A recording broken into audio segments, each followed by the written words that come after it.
Saturday was a little different than our typical class, so we don't have footage from Saturday, but we do have. We're gonna go over footage from Saturday, May 6th, so just a couple weeks back. And unfortunately, it's in the old camera spot, but you're just gonna have to deal with it.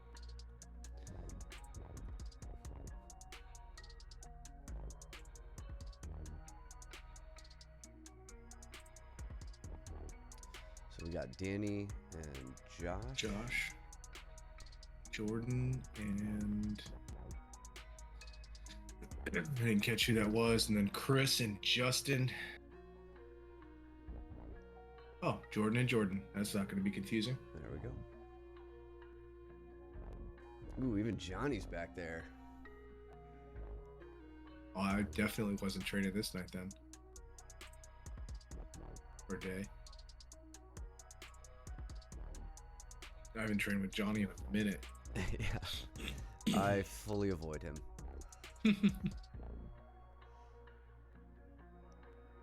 I trained with Daniel today. And yeah. Wow. Yeah. Wow.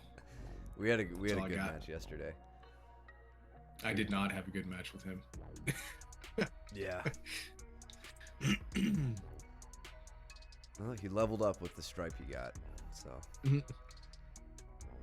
All right, let's see. So, Danny working off of a big overhook here. So Josh kind of sloppily pulls guard. And Danny's using his head well here, like winning the inside position. I don't know. Josh kind of puts himself here. He could have gotten. I think he was maybe going for like a sumigashi here, like with that butterfly hook. So he doesn't have the butterfly hook in. So that's where he loses that. And then also his bottom leg, Josh. I don't know if Josh is on the stream tonight. Bottom leg here needs to be planted, right? We don't want it hovering up in the air. You can't get any power off of the bottom leg when you're going for that sweep or that takedown. So Danny was able to switch his hips, get by, settle into side control.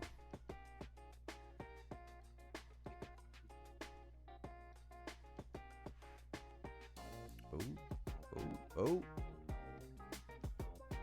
Yeah, that's an even better position. Okay. Yeah, I mean, Danny did well to immediately address the leg entanglement here. I mean, this was a great off balance by Josh. Yep. I'd like to see him turning a little bit more here to try to get Danny's knee to the ground. He's already losing the knee line too.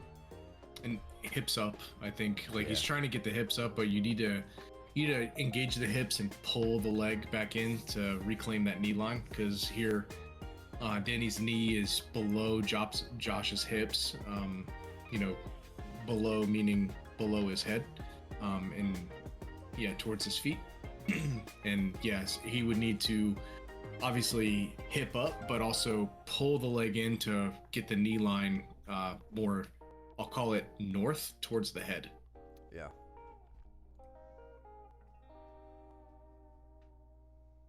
But then that goes into a really solid 50-50 reverse X position when he starts crossing his legs over like this. So if Josh is to pull his right leg in between and get into this cross position, he's in a very strong heel hooking position to actually start going for an inverted or inside heel hook. It becomes a little bit more complicated on how you get through to the finish, but it could be a very controlling position for him. Yeah. Yeah. You could see like the wheels were turning. He kind of felt like he knew that there was something there, but then bailed.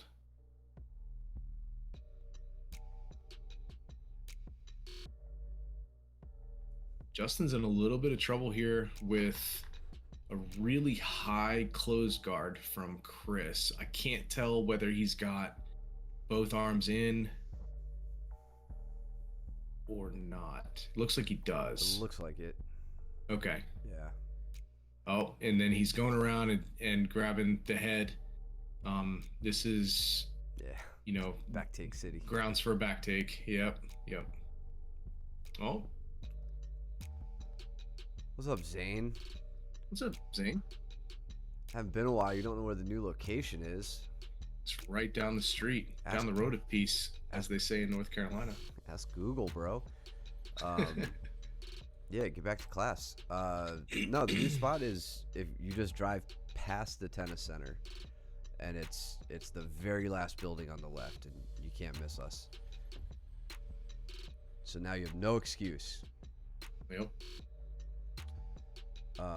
Let's see how Josh and Danny got to the mat here. Can't remember if we missed anything. Similar to the last one. Josh just really needs to focus on utilizing his butterfly hook to like finish that Lift. Yeah. So it this one kind of sucks because he sets up. Sucks as in like it didn't work out well for him, but also technically I'm just gonna say now that it sucks because I see what happened. So Josh looks like he steps on the foot here, or like maybe tries to block, but he's turning in a direction where that doesn't matter. So Yep. rather than getting that foot to the outside, it needs to be in that butterfly hook position for this to be effective. And I'm not opposed to the upper body grip he has here with the it's almost like a pinch headlock position with that overhook. Good enough he gets it. I guess I can't be too mad at him. I just think he could make that a bit more undeniable.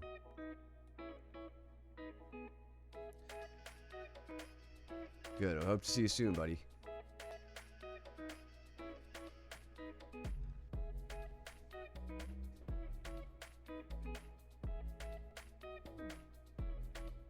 I think you'll like the new location. Haven't heard a bad word about it yet. And we're not even finished. Still have wall mats to put up once they finally arrive. True story. I really can't wait to get this whole wall outfitted. Like, oh man, just to not have to worry about cracking my head on a concrete wall. Would be very nice.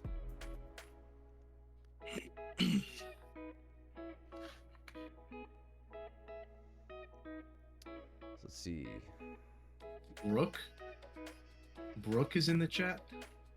Really? What's up, Brooke? Oh, Brooke's watching? Brooke's watching.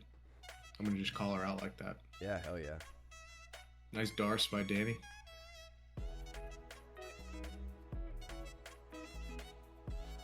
So he sets it up from top half guard. Half guard. Mm-hmm. And he gets it. What I like about this is, you know, Danny likes to use this as a way to pass, but I think he scrambled past Josh's guard here, and then decided to set it up just as a submission on its own rather than a threat of a submission into a pass. And then yeah, Josh just gets caught. Danny almost had me in a darce the other day too. We had a really good scrambling moment, and for something like this I don't know, this may or may not work in this situation. Josh's arm is in front of Danny, whereas Danny loves to try to darce me when I go for like a tight waist grip. And I think a good so Josh, if you want to like get a little bit safer here, get the arm, you know, you've got to win the underhook at this point. You need to at least be fighting for it. So if you get that underhook and you go for that tight waist, you're still vulnerable to the darce, but you can use that connection to then throw Danny by, so that Danny either has to face plant or front break fall. And if you front break falls, he can't darce you. So as you're dealing with that, you can kind of pull him forward with the tight waist grip, and then either try to come out the back once his hands plant. All manner of other options there. That was I think how I handled it with Danny last time, if I came out the back or not. But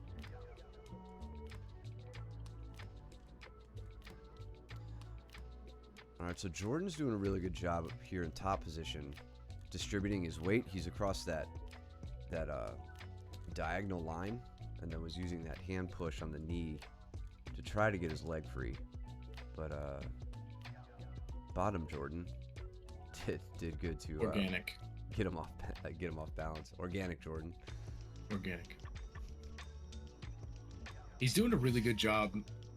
Did he catch him in a guillotine? I think he did. Yeah, so GMO Jordan didn't.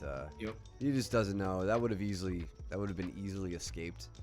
I just don't think Jordan was confident in escaping that. Mm-hmm. What were you saying before, though?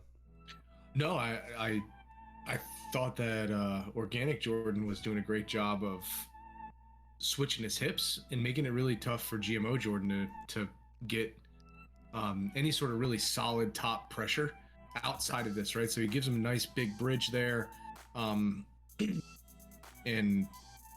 has a hard time getting on top, obviously, but is immediately switching sides, going back and forth, and it makes it really tough for the top person to know which side to pass to. Mm-hmm.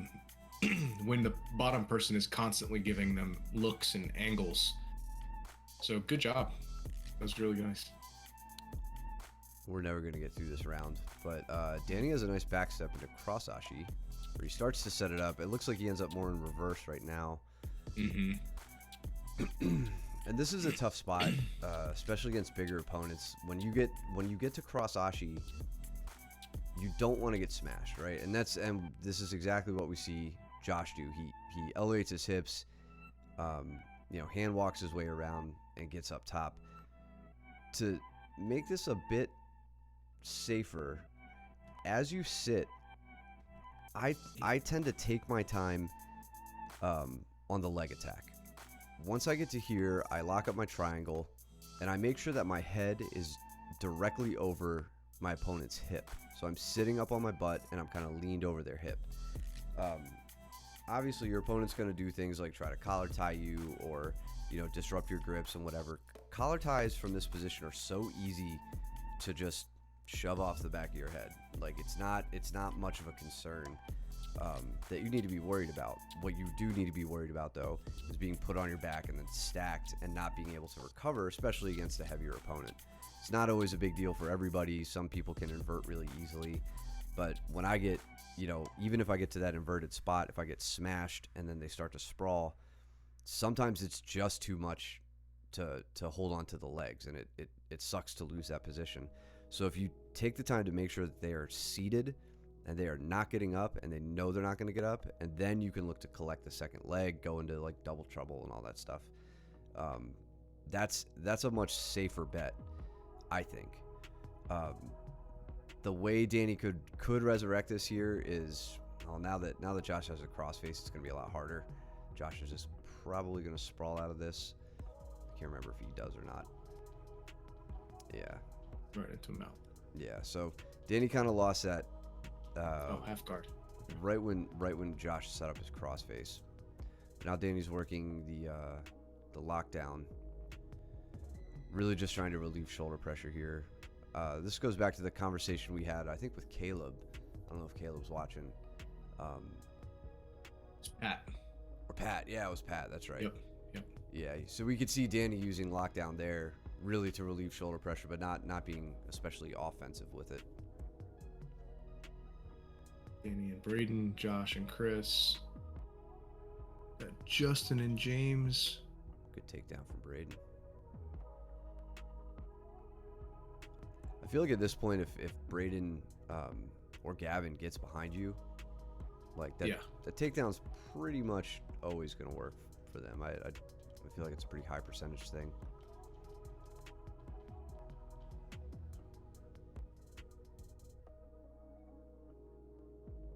Chris and Josh are stuck in a 50-50 battle. Oh, that is a tight inside heel hook. Good on Chris for not cranking. That could have ended very badly. Yeah, and that was great movement. I don't think I've seen Chris working leg locks too much, so that's awesome. Now this is a good training partner. Anybody who's, again, uninitiated in leg locks, at any point Chris could have could have really cranked on this inside heel hook and done a lot of damage to Josh. Josh, you moved in the right way. No problems there, but he had you locked up pretty darn good here. Yeah, he's really taking his time collecting that leg. He gets his hips to a good position, splits the legs with his elbow. Right here. This is bad. And that's for Josh. Yeah, and I think Josh realized that, hence the hip heist. And then I'm honestly just really impressed with Chris's follow through on this. He just spins right through it very beautifully. Yep.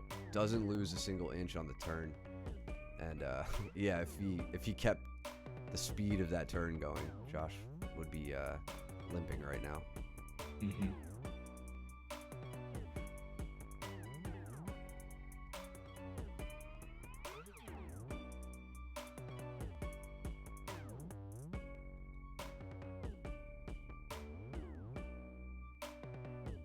Oh, I forgot to mention, for all of the subscribers, we have a fun new emote for you guys. It's Mike's bloody face from whatever training session that was from.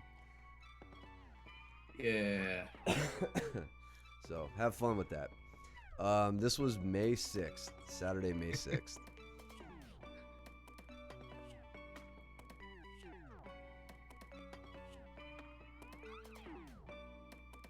So if you haven't subscribed yet, first off, I don't know why you wouldn't. Second, now you have zero reason not to, because you get that sick emoji.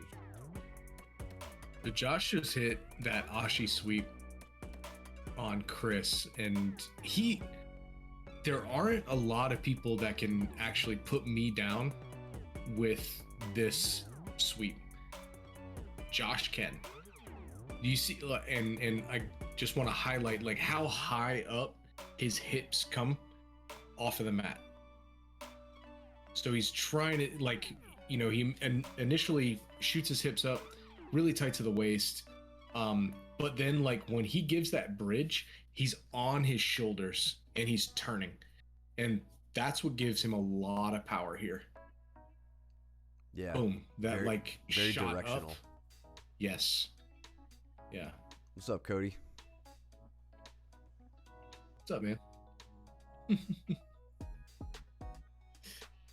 Yeah, Josh looking for his own inside heel hook. Oh yeah. Chris had briefly switched his leg outside, but was in kind of a really uncomfortable Z-lock position. Yeah, this is interesting. Oh, all right. Chris he gets more of a knee bar. Yeah, he didn't feel comfortable turning. Can definitely respect that. Danny having trouble corralling Braden right now. Not uncommon.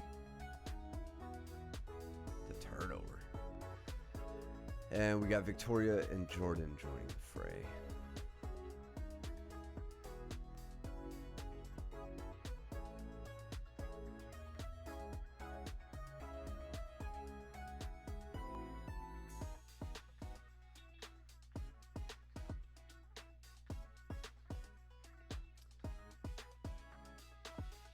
All good. Thanks for tuning in, Jordan. Take it easy, later, bro. Man.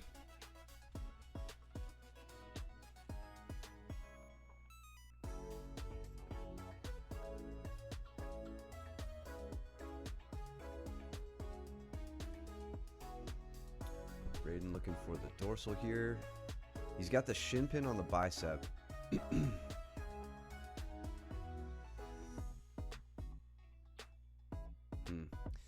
So for this Braden, this can be a real pain when you just can't get the arm behind the back. But I don't want you to give up on this position just yet. One thing to keep in mind when you have this Kimura setup here is you have a very, very easy lever to just put somebody back down. So as Danny gets up to here, you can just point his elbow, like use your grip to point his elbow back in this direction. I guarantee you he's going to go back to his hip. He's not going to stay up in that in that turtle position, which may not seem very threatening right now, but this is just the beginning of Danny starting to get a better connection to the ground, being able to get more mobile, work his escapes. He's going to be much more immobile from his hip with your knees sandwiched around his shoulders and you're sitting on his head, right?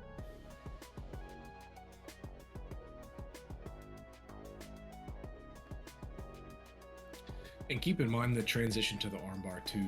I know a lot of people forget about that, but when somebody turtles or when somebody is up on their side like this, if you were to turn, and especially when Danny turns this way, if you're able to, say turn all the way to your right, you're pretty much sitting like right on the scap behind the shoulder, right?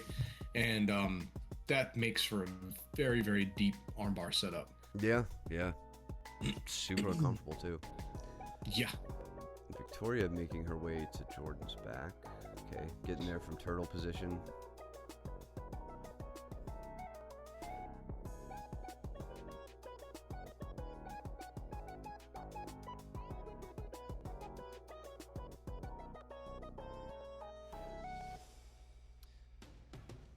Braden could just about get to a triangle position, but Danny he just had that little paw right on Braden's shin.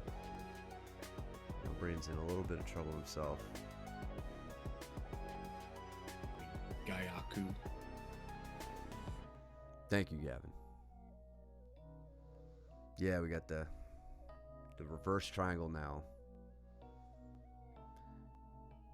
Danny's trying to get to a better spot with the getting the knee closer to the ear.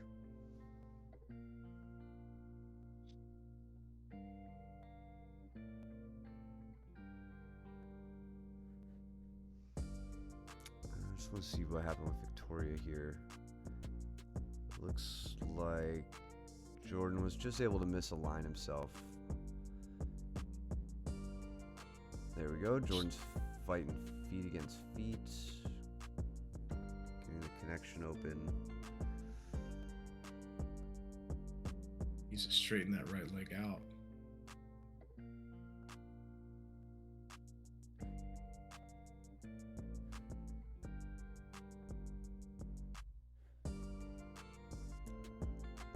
I like what he's doing here, trying to get the elbow to the mat. There it is. Yeah. That's cool. I mentioned that a few weeks ago, like the whole idea of like just raising your arm up as you try to shimmy your shoulders down to the mat, right there. Yep. Really start to get the it's a little premature rolling up, but no worse for the wear. He got his arm back across. I just say that, Jordan, because I'd like to see the elbow all the way down to the mat before you roll up. That way you don't just kind of perpetuate the roll. She could follow you up, still try to take your back once you're or if your elbow is still across the body. Josh caught Chris in a darce. Oh snap. And I don't know how he set that up. Oh, it was from passing. Yeah, so from mount. Was he full mount? No. He was. Oh. Yep, full mount. And then Chris is switched him to dismount into side control. I think he's okay. So there we go. Side Yep, control. but then he comes up. Yep, into the darce.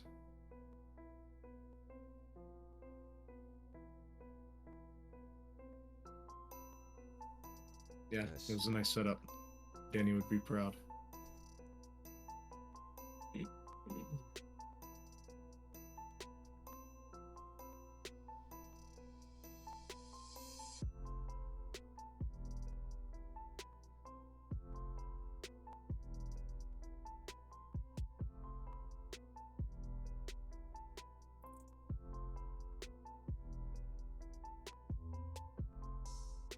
Good round. Oh, me and Joshua.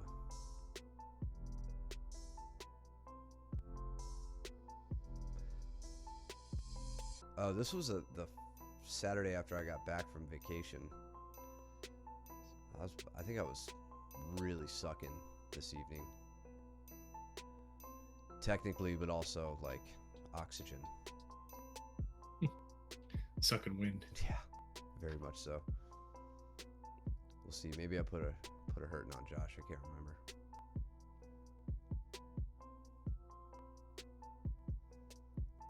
I might get the smother here, actually.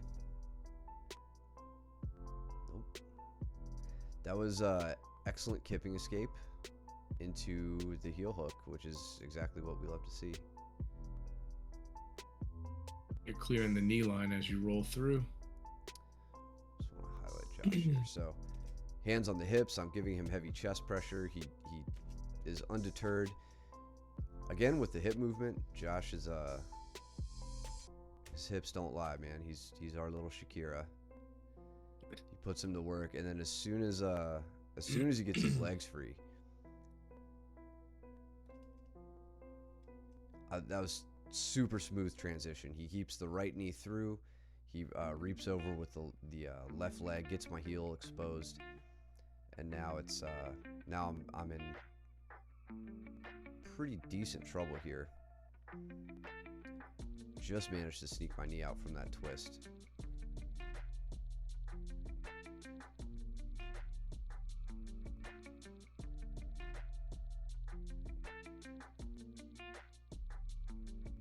And then just constant face pushing from him.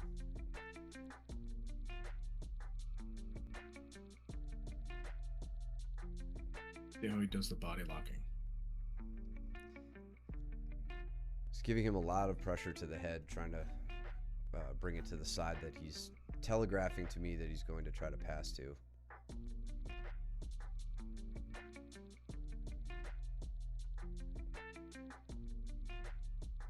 Good. Trying to shelf the leg. His knee's trying to come over top of your left knee. It just gets overcommitted. Yeah, Yep. a little too elevated. Hips up really high, forehead on the mat, and I'm just kind of able to keep it going and scrunch his head underneath his body.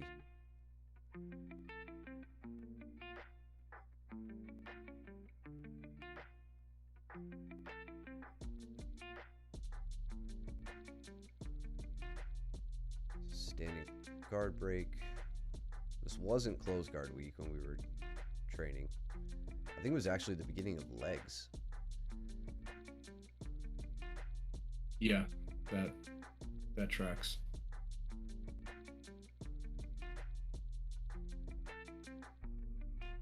So he threw up like that kind of no arm triangle TP kind of thing. Mm-hmm. Use that for a heavy pass around the leg. And then on to the smother attempt.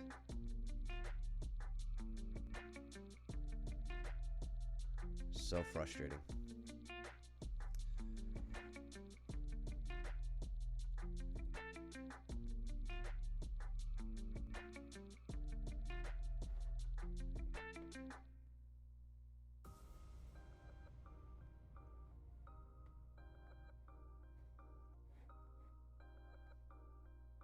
Ooh, nice back take. Yeah, right.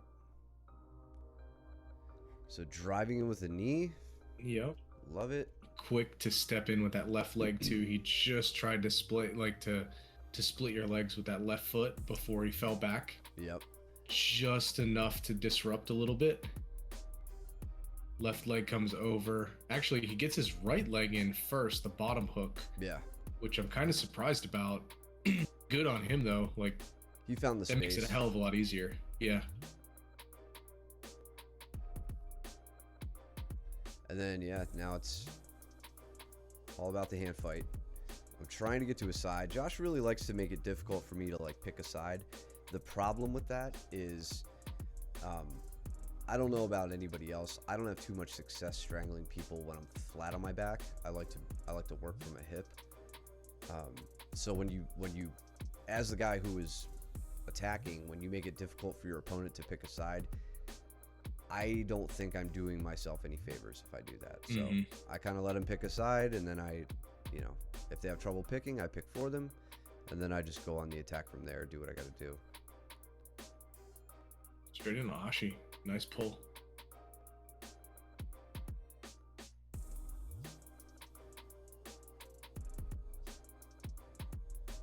Yeah, you don't generally go down easy either. So he put a good amount of hit pressure on you. Yeah. To pop you down. That was good. Into the same type of thing that he just, or that, okay. He parried it pretty well. Or, obviously. Well. Just want to look back at Jordan. Chris. Chris gets on Jordan's back here. The new camera angle would have helped there, but yep. Can't really see what he gets. He's a little off to the side. That body triangle he's got on him looks weird, but he must just have enough of a strangle over the face or something to get that finish. Yeah, Josh throws up the front headlock guillotine attempt, but I had cut enough of my angle. You can see me really trying to pummel my knees in and get to his side. Gather the and he got rid of it once he knew he was beat. He got rid of that grip. Becomes a liability.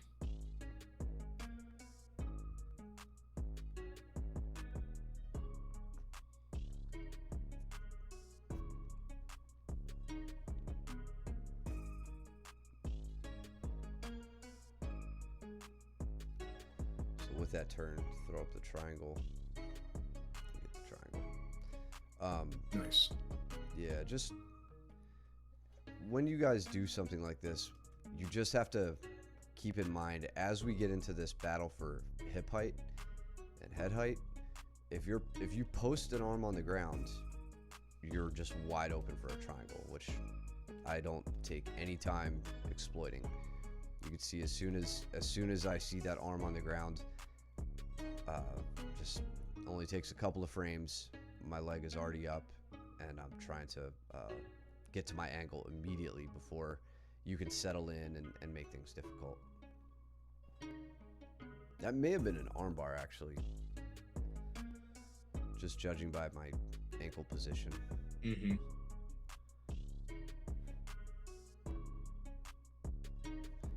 So Andrew and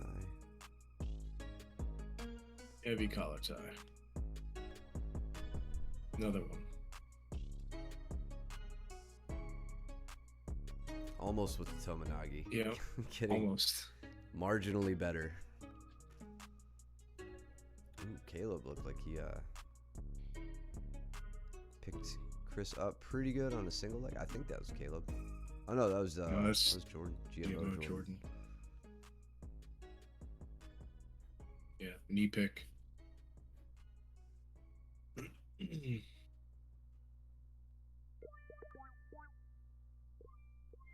What Jason likes to go for the knee pick double. Yeah. Yeah, that is his takedown for sure.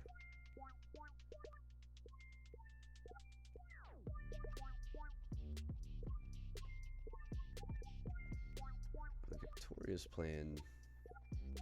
She's in an open guard right now. Have to keep an eye on that match.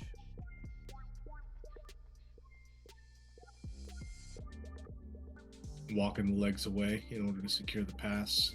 You on Andrew. That's a good example.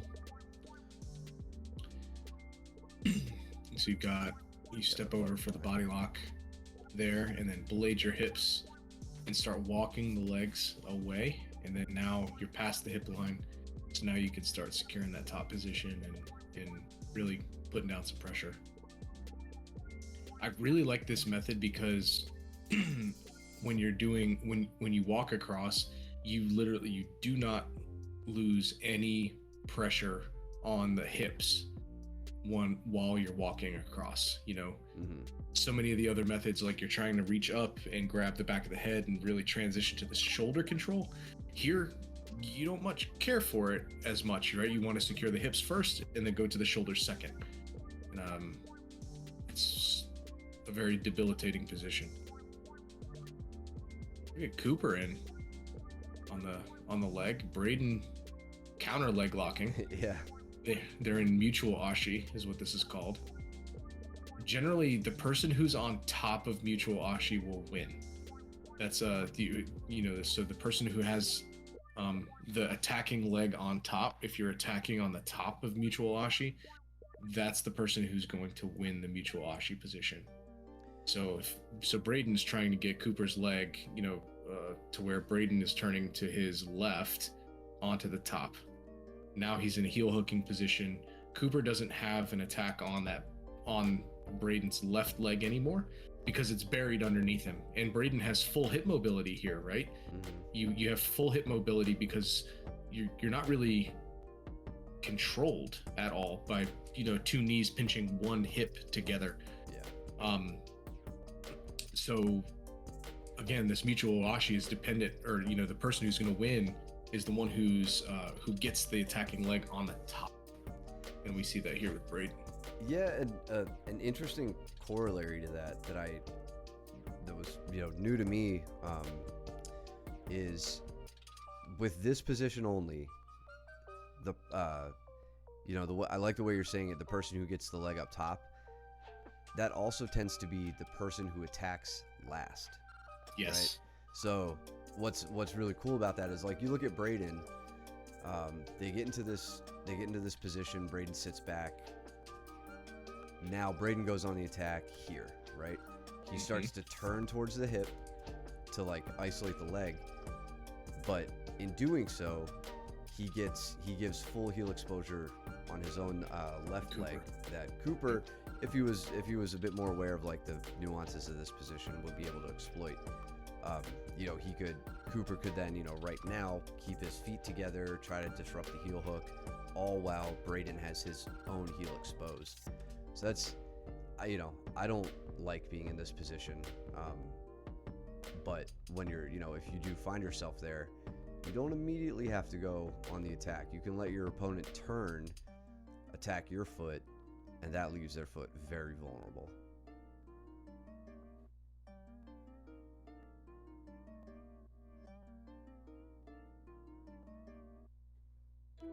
Shoulder crunch.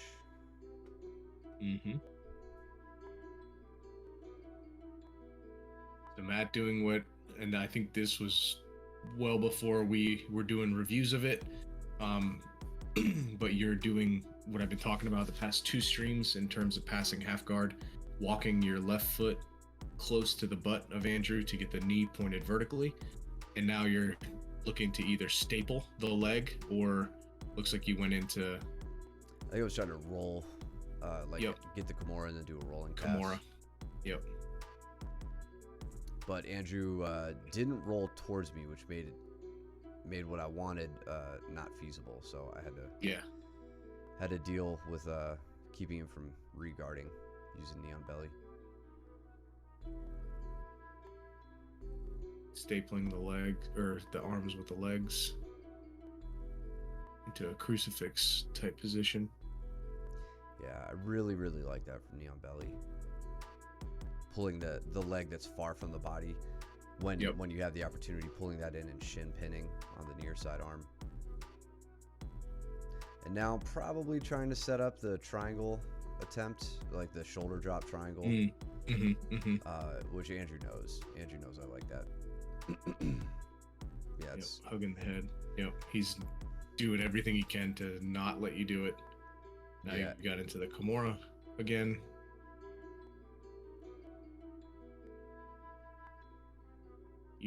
Just had to readjust. So I know when I first started doing this move, because this was something Danaher had in one of his new wave side control things that I pulled earlier this year, but immediately you guys adjusted to it and you started connecting your hands, making it very difficult for me to actually get to the triangle position. Not far back enough yet. Right here, Andrew connected his hand, so I had to switch. That's why I went up to dorsal, because I'm not going to fall with this position if his hands are connected. There's no way I could set up a triangle. So when that's failing you, you just go right to a dorsal Kimura. It's still an extremely powerful, vulnerable position, and then from here it's just finishing mechanics. I was a little too far down there, so I kind of like readjusted, and then being able to stand up or kick my leg out, base off of that leg just helped me get back exposure.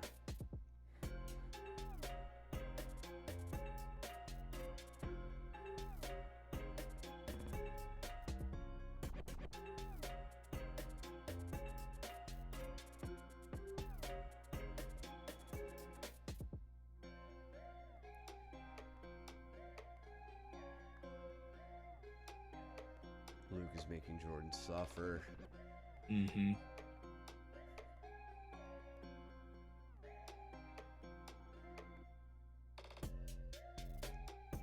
Yeah, Andrew, if somebody's doing like what Matt's doing to you, going into that deeper half guard or far leg deep half, I don't know what the hell you want to call it. Not the Glover half guard, but going attacking that far leg. What I want to see you doing here is, instead of having your left hand over the top, I'd really like to have you scooping the head underneath and laying on a really strong crossface and sinking your hips down nice and low. And you're kind of like, doing this type of motion to where you're scooping the guy away from you, and it'll put your bicep right in their nose, and it's gonna help break that connection to your leg. It won't break the connection to your leg, but it'll help it. And it'll make the guy think that, like, I can only sit here for a little bit before somebody breaks my nose. But the point is don't go over the top, because that gives Matt the ability to completely roll you through. Yeah, I'm just pulling him over me now. Whereas, yeah, put your bicep right on my nose and crush it. Yeah, and then I'm kind of bummed at myself, like, for like right here, I should have backstepped with my right leg, leave my left leg where it is, and then backstep into cross ashi. That would have been pretty sick, but I decided to stay on the one leg that I was attacking. I don't know if I switch here or not, but looks like you're going into reverse. Trying to look for the knee bar right now. Time. Clock.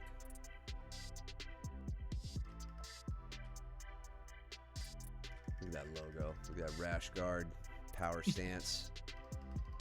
AlvaFitness.com.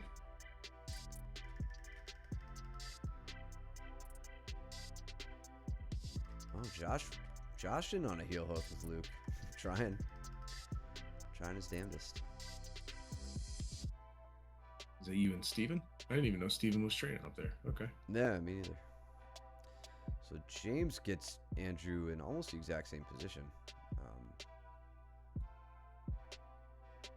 Just from Andrew standing. All right, now he switches up.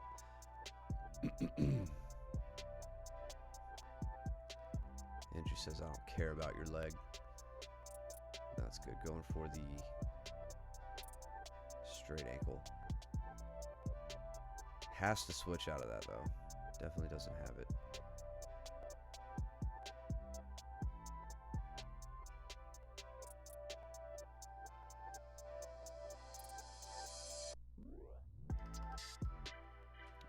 Skips right around the leg. What'd you do there, James? Oh, okay. Yeah, so Body lock. Well, Andrew's knee just gets pulled right across across James's center line, right there, and then James can just cut around. It looks like they're just practicing passing.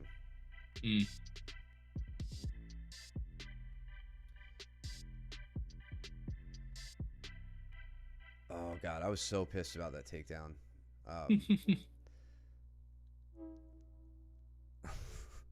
Another really an example of a sweep single. A sweep, I get all the way behind him. I can't come up on the double. I chase him down, and then Steven misses or kind of sidesteps my my attempt at a Diashi. And I'm screwed. And probably pretty tired.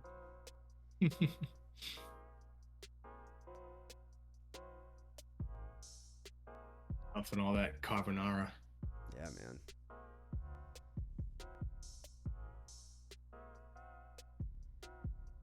No regrets.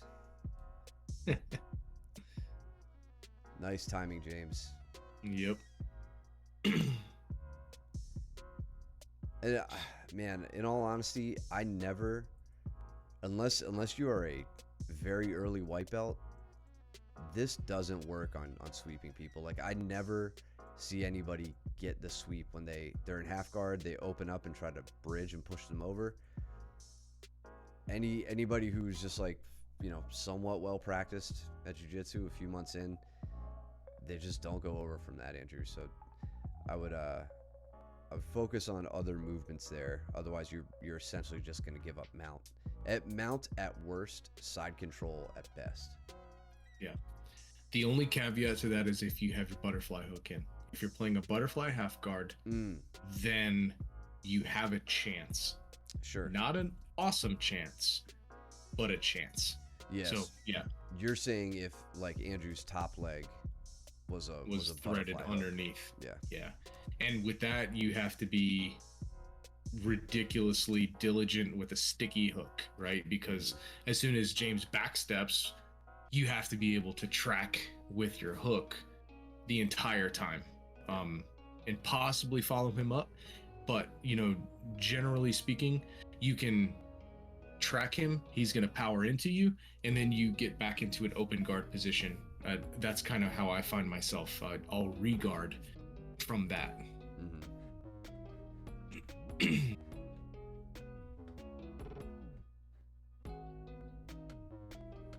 What's up, Eldon? Eldon? Boss. Back at you, home. Why does it have a mute symbol next to it? I have no idea. Watching without audio. Okay. Ah. All right. Wait. They could not hear us. It's all right. We look good. Welcome. That's all that matters.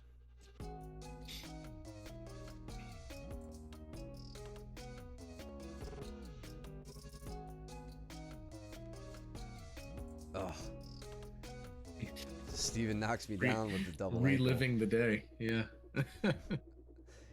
But he actually, I mean, he spun out of that so fast. He knew what I was gonna do. He knew I'd pinch my knees, so he didn't even try to come up. He just figured he'd get his leg safe when I attacked it. No soup for you.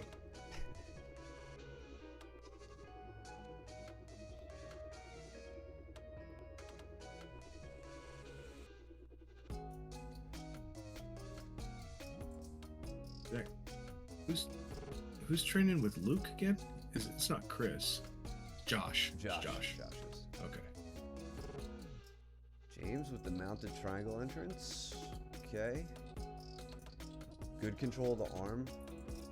Nice. How did you come up with that?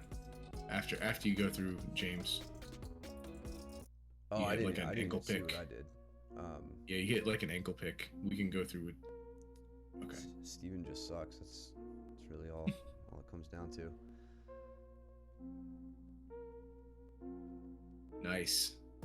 So it's like a high ankle pick. You grabbed what you could, but the key with this is that when you pull along the like from heel to toe, right? Not the toe line, but from heel to toe, in order to get Steven's foot off the mat.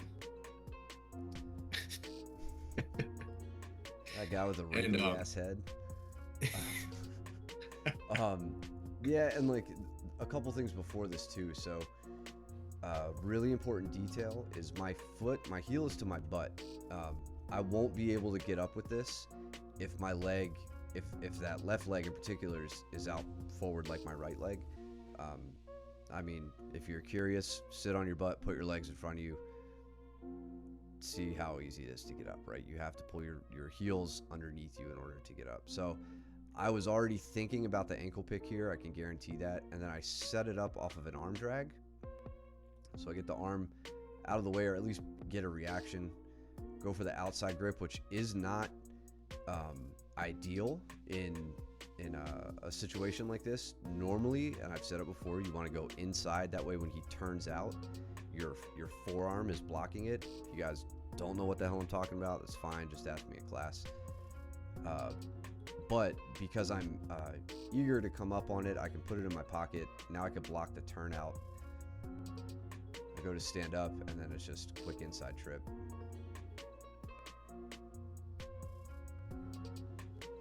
You fell back on a leg before and you denied Steven the outside Ashi entrance, or the Arimi Ashi entrance. Now he's denying me. I love that I stood all the way up to get a takedown and then just fell right back into a leg attack. Come on, Jordan, you're hiding it. I probably get it too.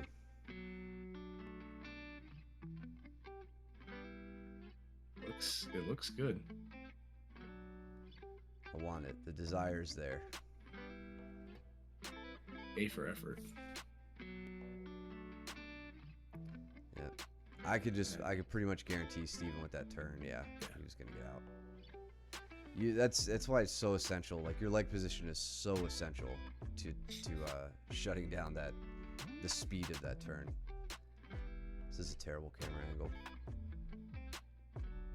Can't even see the front of Jordan. That'd be way better. Oh, he tried to cut that. Oh, damn. Ended up right in mount. That was a nice transition. Yeah, he gets right around me as I tried to, like, turn him over there, but yeah, wasn't happening. And then I probably heard the 30-second bell and was like, all right, have your 4 points. I'll take my advantage from my heel hook attempt.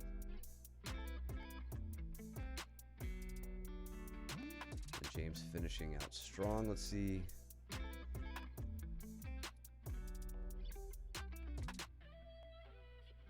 Looked like, I'm not sure if maybe you were contending with the lockdown there or not.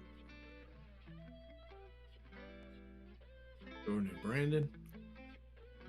I wish Chris and Steven. Andrew and Josh, maybe? No? Yeah. You and Danny.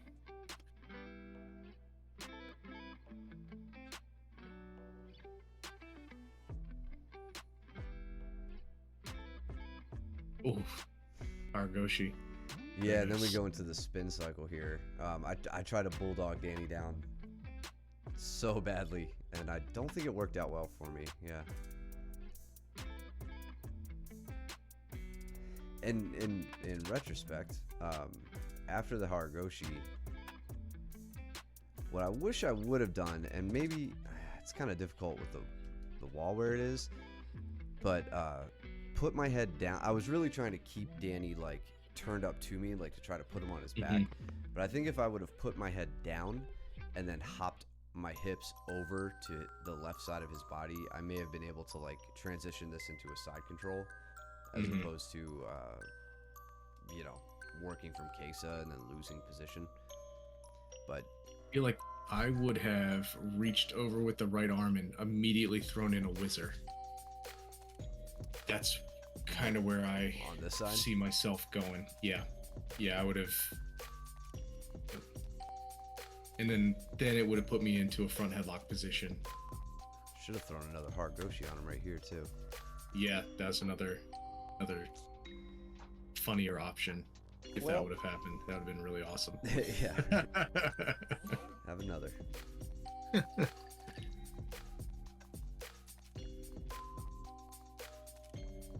Yeah, I think Danny's, like, just destroys me this round.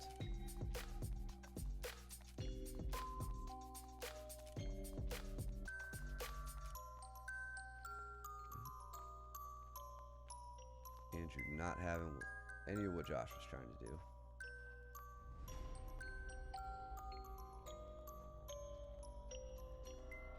Into a mount. Quick mount.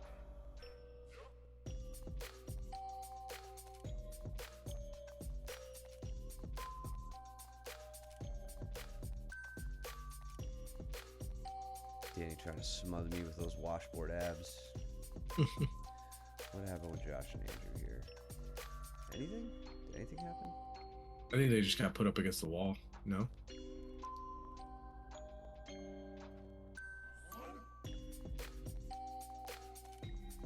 Looks like Andrew's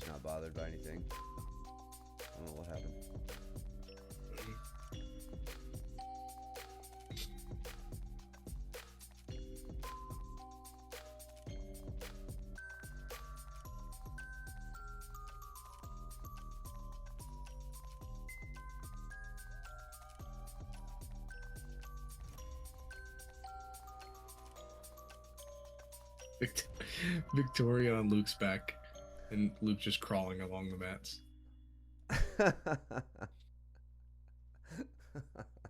There's the thumbnail.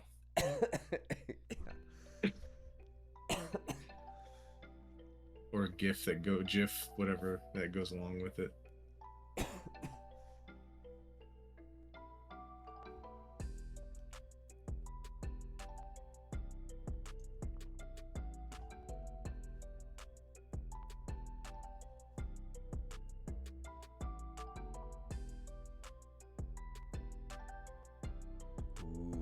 Getting her to Luke could have put her down pretty easily with that. He's being a little merciful there.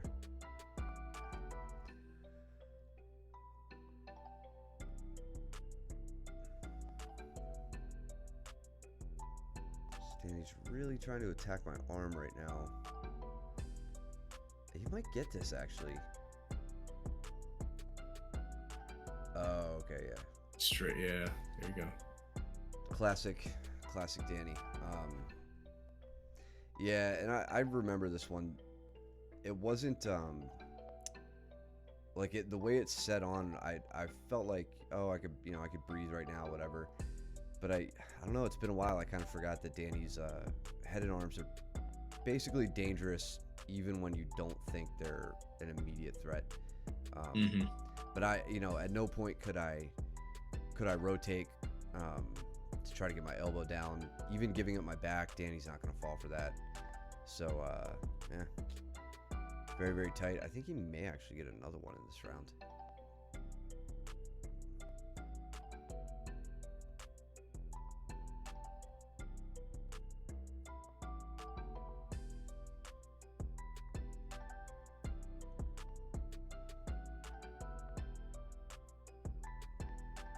Jordan with the kit. That was good. That was really nice.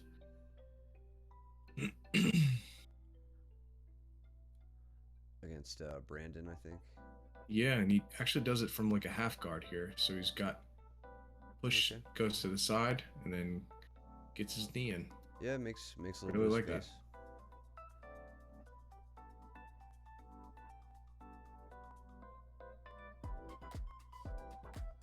So for Victoria, this is a good, well, for everybody really, if you have to go against Luke. This is a decent position if you can prevent Luke from getting 2-on-1, first off, don't just like give that up. But this is a good spot to try to go into a double underpass or possibly an over underpass. So against Luke's top knee, you would throw in your scoop grip, like your underhook grip on the leg. And then depending on how he reacts, if he tries to like hang his weight on you, that's going to bring this leg up and you could throw the scoop grip in on that. Or you could try to keep it pinned and look for your, I don't want to say keep it fully pinned, but like as he comes up, look for an overhook grip on it. And then work your over under pass. Might be a little bit better than just trying to like brute force your way forward. And then now, yeah, once he has the feet on the hips, you don't have much of an option. Yeah. And now he's just showing off.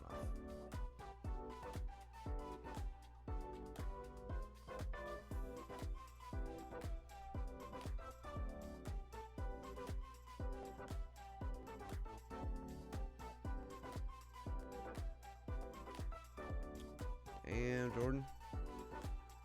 Or Josh, not Jordan. Josh. That was nice. And Andrew, I mean, what was that? I was just saying, Jordan's in a similar setup, actually. Oh, wow, okay. Is Andrew, you're just gonna have to work a little bit earlier for your elbow escape from mount. Remember, like, kipping is all well and good, and I like to see you guys doing that. Your elbow escape is gonna be your Tried and true. yeah. Just do it first. It doesn't matter how tired you are. The elbow escape works. It's like the best fail-safe you can have. I think Danny gets... Yeah, Danny got another... Yeah, he got another head and arm. And it's like there are 40 seconds left. I'm like, I'm not going out like that. So I immediately pull into the Irimi Ashi, and go for the Irimi Outside heel hook. And I get it, because I just can't let Danny have 2 subs on me to 0. So, but actually, may as well just look at the pull. So we're looking right here. Yeah, there's nothing too fancy. Just off the collar tie, lower my level. You could see I immediately sink in a grip on the knee, and you could tell I'm rotating around. I'm going towards Danny's right hand side. That's what gets me to the angle that I want in order to throw that leg up. I don't even get my leg into an ideal position immediately, at least right now I get it, but working with the Achilles grip a la Peters took me long enough to learn that until I could get him to sit down. I even lost the grip there, so I committed to putting him to the mat. And then got the heel hook.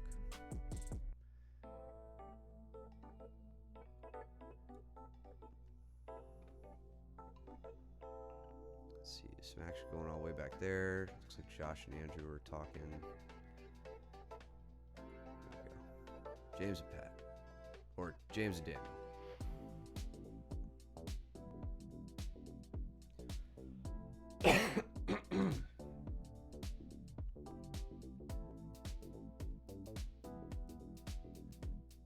Now, James, this is going to be... Daniel's going to be a difficult role just because he really likes his body lock. He's ridiculously good at it. And, I mean, I'm not trying to tell you to, like, be careful about your knee, because I don't think you need to be told that. But that's going to be a hard thing to combat when you can't, like, fully use a butterfly hook, you know, which I'm sure you know by now.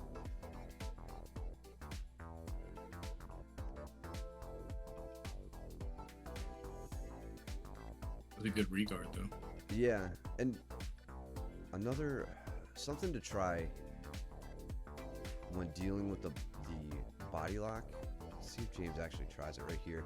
So yeah, it's kind of, I don't really see it happening, but I like this grip that you have.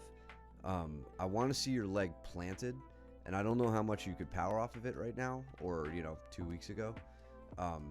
But using that grip down a little further, like down closer to the hips, and trying to pull your opponent this way, you could think about it like a crackdown, where you're in like a kneeling position, something more athletic than being on your butt. When you crack your opponent down at a turtle, it puts their hips to the mat, and then they have to scramble to get their knees back underneath them. Same kind of principle with the body lock. Like, if you can't sumigashi your opponent with like that hook sweep, if you can at least get them broken down to a hip, they have to manipulate their legs in such a way that opens up space, so that when they're trying to get back up into a pinning position against you, they open up some space and you can get your leg back in against them. I find that to be it's not a 100% move. It's a last ditch, late stage kind of move when they're already working their way around your body. But it can help. It can help a lot.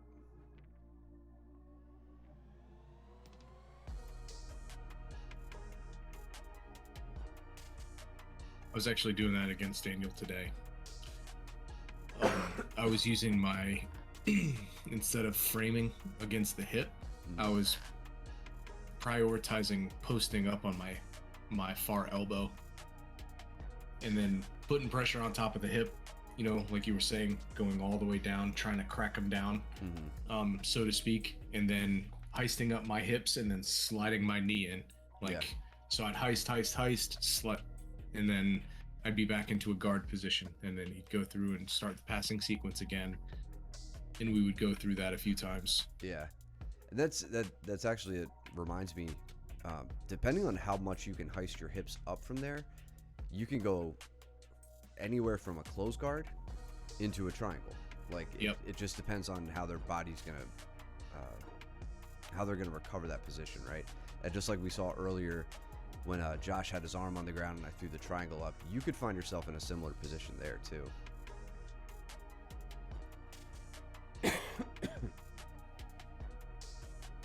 Man, all this yard work today, catching up with me, making me Dude, cough. yeah.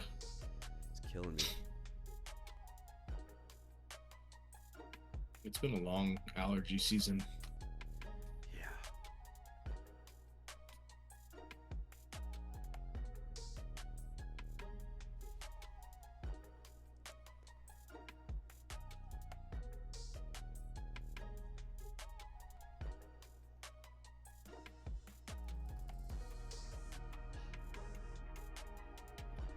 So let's see. So, James, I'd like to see you getting that inside foot flat. You're getting the knee Yeah. up. It might be tough because that is his bad knee. Yeah. I was thinking that too, but you know, if you can't laterally move your knee, it's gonna be really tough to try and post that one up and not feel pressure outward. Yeah. I don't know if that's at all what he was thinking or not, but if it was, I could definitely understand it. Yeah.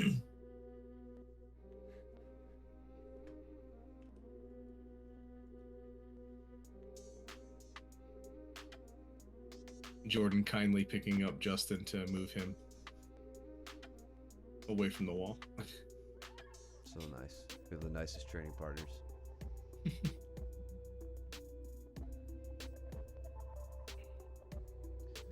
Daniel doing what Daniel do. Smash. I want to know if there's a name for that like passing position he does, where he ends up on his back, and then like I feel like there's a wrestling rolls to you. that'd be a wrestling thing, right? Yeah, I mean, you're not going to see it in jiu-jitsu frequently, and I'm No. I'm confident he took that from his wrestling. I just don't know if there's a name for it.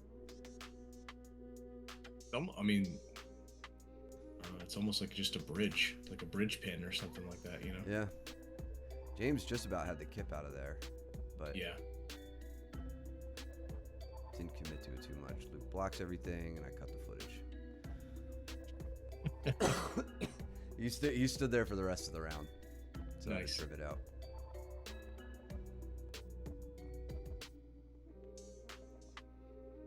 Oh, come on, Justin! You almost got the sprawl. Yeah. It's kind of a lazy shot from Yeah, Danny, but he's not giving up on it. there we go. Oh, Justin got it. Good. Yeah, and Justin, you don't want to Oh. reach to the leg. I mean, well, I'm not gonna say there's not stuff you can do from there. I mean, it's almost like you can maybe wrench him over or something. But if you want to sprawl, you just have to think about getting your hips as far away from his shoulder line as possible, and that's typically going to require your hands being north of his hips. Yeah, it's a shame we cut the footage. We missed a lot of subs. But the thigh ride is also something that I've learned too. As stupid as it really is, but like you would basically during, if you can't get the full sprawl, your right hand in this case, or since he's already, his head is on your left side, Justin, I would take my right hand and go in between his legs and cup the thigh and put pressure outside of the thigh.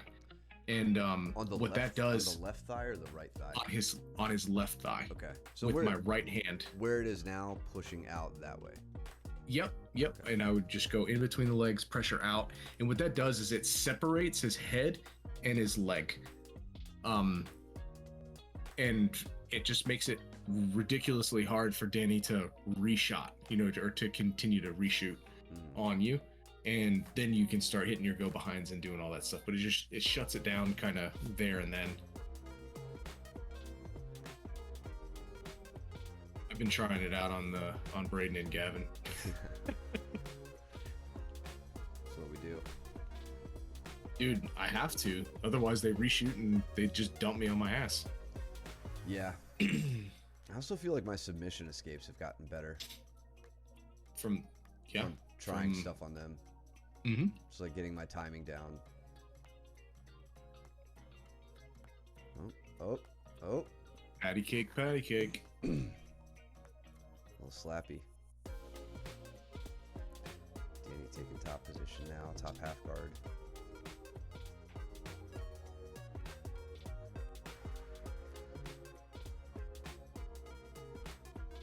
And then I think same kind of thing we saw Andrew doing, like, well, maybe not exactly the same. Danny just took the opportunity to step out of the uncrossed legs from top half.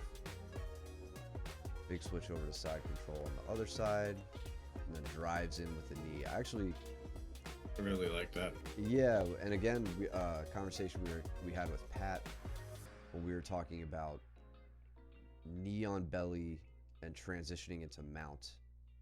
Or really, I think it was just mount transitions in general, but we were focusing on knee on belly. And one thing we were telling him was, you don't just have to drive your shin totally across the body, right? And you'll hear us oftentimes say drive it up towards the armpit. That works too. But another method, it was good for the case we were talking about. Right now, Justin is kind of turned up on his side, so it may not work all the same. But another method is driving, like pushing the legs, pushing your opponent's legs down towards their feet with your shin. So the reason being, you're trying to prevent them from catching your ankle into that quarter guard or 3/4 mount position. Which I feel like Danny's doing that here. He really leads with the knee across, but then drives Justin's legs down to prevent any sort of grab that Justin may try to do on the ankle. And if you look at the reaction from Justin too, like Justin doesn't want his knees pointed in that direction, so he's immediately putting pressure outward to the left. So it's like a spring, right? So Danny's compressing the spring, and then now Justin's already committed to this movement, so to speak, right? It's tough for him to change momentum, and his knees just immediately pop up. So that's what gives Danny the full mount here, instead of, again, somebody just kind of like laying there and possibly catching your leg as you're trying to go into that mount. Yeah, and then we see Justin immediately put his hand to the hip to try to push Danny, and Danny takes that as the opportunity to win the underhook and get the arm isolated. What are these two jokers doing? Steven with the double butterfly. Gets the sweep, but gets into 3/4 mount. Yeah, they want to move.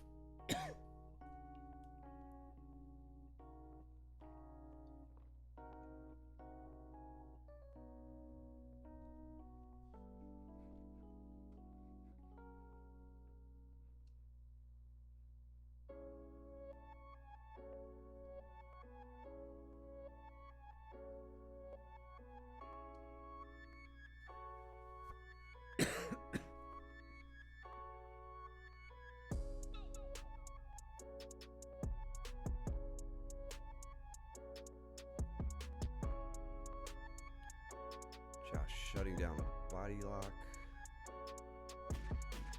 Yeah, the knees are in front of the shoulders. I don't know that Steven's really trying to go for a body lock as much as he's trying to go for like that over under.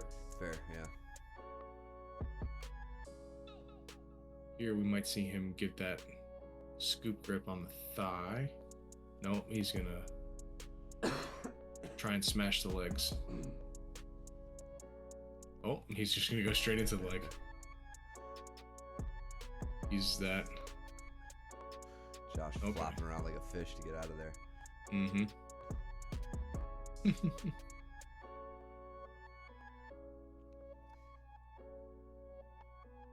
Danny trying to get to work on cross ashi in the back there. It's Justin. Catch and release. 50-50.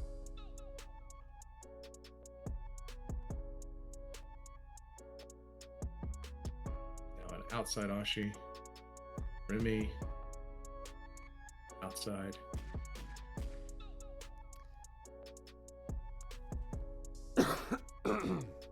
He has full heal exposure here. This is not a good spot for Justin. Looks like Danny's talking to him about it. Yeah.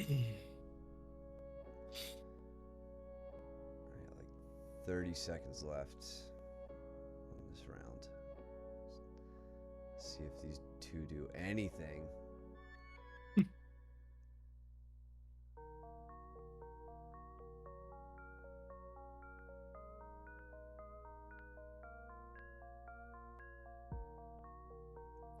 Should have snapped him down, Josh.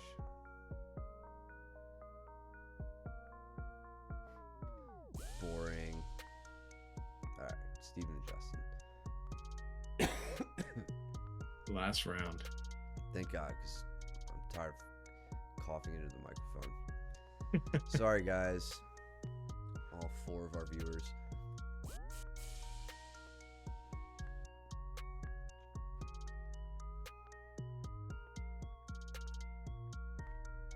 Yeah, if we got anybody lurking in the chat, please throw us a follow, chime in, ask some questions. Nice of Sotogari. Yeah, I missed that. Just kind of took the back stepping and went straight into it. It was good. Yeah.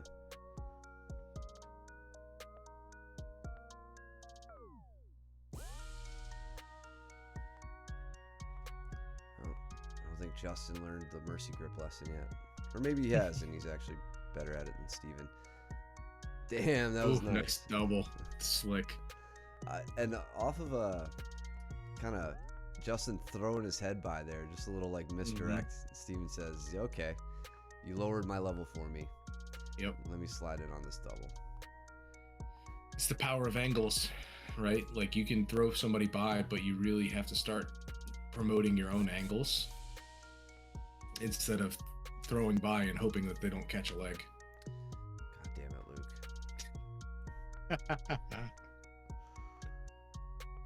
Miss Steven's sweet cartwheel pass. He's already passed the guard. He's just jumping at that point. Yeah. Practicing some capoeira, maybe. Yeah.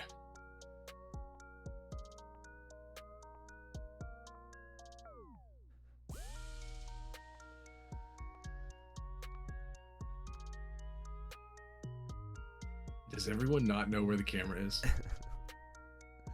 It's always been a problem.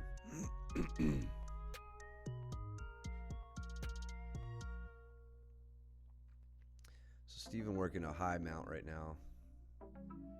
This is exactly where I want to see you guys working your elbow escape. When your opponent is not smashing you chest to face, but when they're sitting a little bit more upright.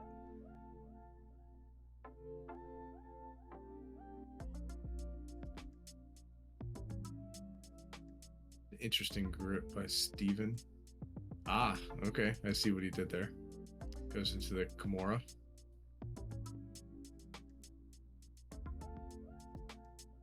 Uses his elbow to pry out.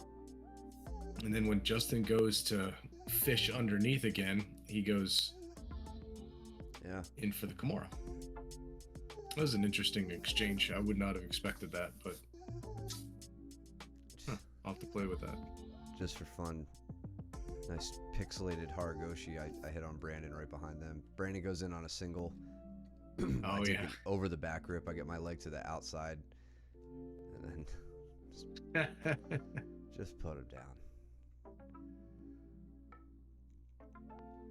So Steven with the Kimura gets flipped over. Justin does a good job hiding. Does he? Oh, okay. I guess they're moving.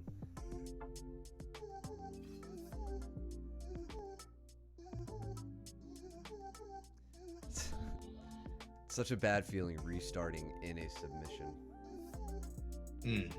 Yeah.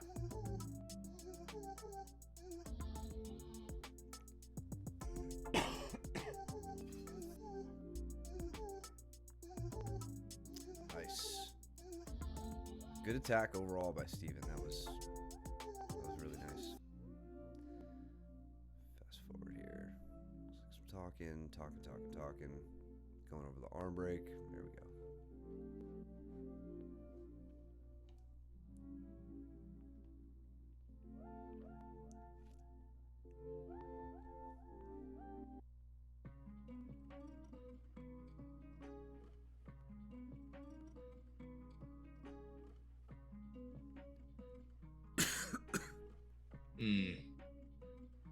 No underhook.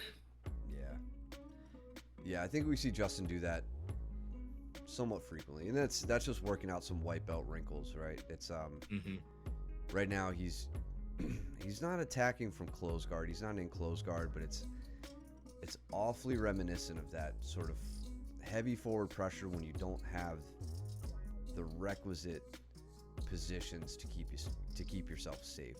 Namely, like Mike just said, the underhook. And then with enough angles and movement, that's what's going to happen. You're going to end up giving up your back.